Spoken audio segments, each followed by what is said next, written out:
Hi everybody, Jesse here from the PlantStock channel. Today we're going to take a look at the latest information regarding Oatly and when they actually might be IPOing. After the news, I will briefly discuss what kinds of opportunity I see with Oatly. If you aren't that familiar with Oatly or their products, please make sure to watch my former video on them. I'll place it in the top right screen and also at the end of the video. And as always, I would truly appreciate an early thumbs up since it does help spread this message. And if you want to keep getting more information regarding Oatly, as I will keep you up to date on them and other plant-based companies, please make sure to subscribe. And don't forget to hit that bell button as well. Thank you guys, I really appreciate you. So guys, I've been trying to find some information regarding what is going on with Oatly and when is it supposed to IPO. And it seems like I've gotten some recent news a couple of days ago.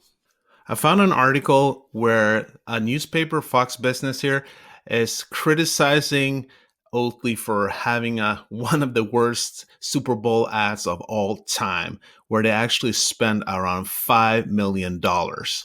But also during this article, we do find out that it seems that there might be a possibility that they do IPO in May already, and maybe to a valuation of $10 billion. So that's what we're going to take a look at real quick.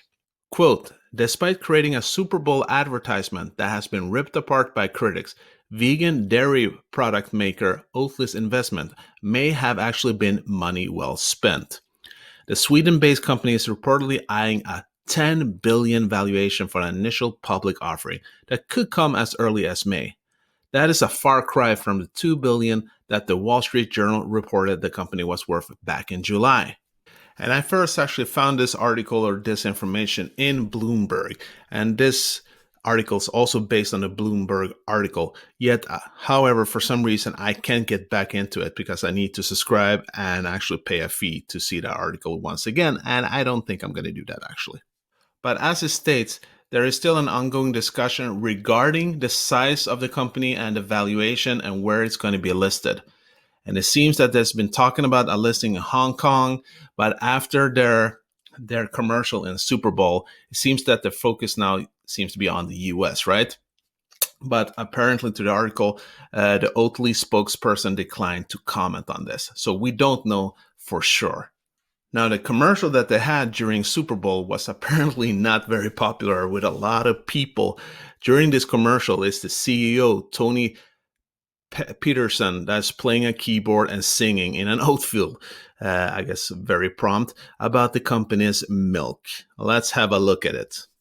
Wow, wow, no cow, no, wow, wow, no cow, no, wow.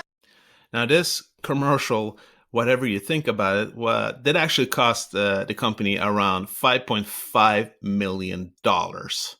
And like the Washington Post had written, quote, no choreography, music licensing, famous actors, possibly even no director. This year's jankiest ad came from Oatly, a company that is very good at making oat milk and very bad at making commercials.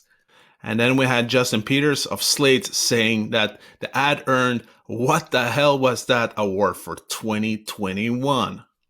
Peters also added that this ad smacked of the sort of inauthentic weirdness that just ends up reading as smug. While I enjoy Oatly's products, I confess to not getting or liking the company's shtick of producing ads that very self-consciously and deliberately choose to waste the space that they've purchased. And when it comes to social media, it seems like it hasn't been very popular with some people there as well. I'm still laughing at the Oatly ad. I can't believe they decided to show this for a Super Bowl ad. And then we have that commercial was so bad that I'll never buy Oatly milk ever again. I believe the Oatly ad was made bad on purpose so people would talk about them. Who knows? That could be possible. And so the story goes on here on these examples that we have. Yeah, they're not very impressed, or they're kind of stunned, I would say.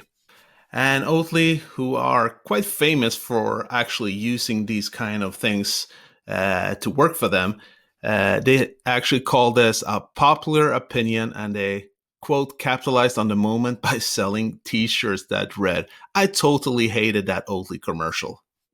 And according to the company, all the T-shirts were sold out. But like with all things, there will always be two sides of a story, right? And there were apparently some people who thought it was kind of funny and interesting. We saw people like the musician Questlove, who said Oatly Spot won with an inescapable song. Others users said it was their favorite commercial so far and thought the jingles was kind of nice, to be honest. And here we see some positive things here. Be right back buying all available stocks of Oatly, I guess when it's actually coming out. Okay, Oatly is my favorite commercial so far. Perfectly my type of humor. And as we talked about before, that this company has actually been sponsored by the Blackstone Group that actually had a or has a 200 million stake since July. It's also been backed by Oprah Winfrey, Natalie Portman, former Starbucks Corp chief Howard Schultz, and the entertainment company founded by Jay-Z.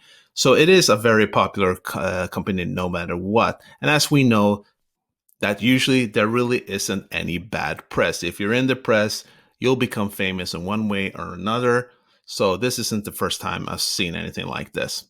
And to just give you a short story about what happened a couple of years ago in Sweden, when the Swedish dairy organization kind of attacked Oatly for using commercials stating that they are some form of milk. They're using the word milk. They should be using that there's some kind of drink, but not milk, according to the dairy, and it's not real. So they actually took Oatly to court and won a couple of million crowns, Swedish crowns, which is like, I guess around 1/10 of a dollar, something like that. And actually ended up losing media wise because Oatly got so much media attention. So even though they lost the court case, more and more people started to buy Oatly in Sweden. So they're really renowned here in Sweden. And that's one of the reasons they're a disruptive company and they know what they're doing. So, guys, before I get into it, what I feel about this, guys, please let me know down in the comments what did you think about the commercial and where do you see Oatly going in 2021? Now, my personal ideas here is that I feel that this is an incredible market opportunity. It actually might be bigger than the alternative meat market. If we look at Statista here, the alternative meat markets is estimated to be around 2027. Now, depending on the page and who does these research, it is different, of course, but it seems around everything between 30 to 35 billion dollar industry, right? But if we look at the dairy market, it seems the dairy alternative market that could actually be bigger, up towards a 40 billion to 45 billion dollar market up in 2026 or 2027. And I don't think it's so strange that the alternative dairy market would be bigger. Maybe since even if most people do eat some kind of meat every day, like be it pork, chicken, or beef, all people tend to consume dairy every day in the form of milk, yogurt, cheese, ice cream, or the list goes on. So it would stand to reason that the opportunities here for Oatly could be enormous. It's probably one of the most exciting IPOs of 2021, especially in the plant-based sector, but I would say overall, probably the most exciting since Beyond Meat, and we know how their stock shot up after its IPO, from around $65 to almost $240 in just a matter of weeks. It was all the rave. What I've seen so far, Oatly could be seen as Beyond Meat's equivalent in the plant-based dairy market, an industry leader. They have a well-known brand, especially in the US and Europe, and this is what they focus on totally. And even if Beyond Meat has a market cap of over $10 billion at the moment, that is after growing for almost 2 years. If Oatly really IPO'd with a valuation of $10 billion from day one, that is a powerful statement for sure. Personally, if I, as an investor, wanted to invest into them, this would actually bother me that they would have such a high valuation from the beginning. But we'll see what happens, right?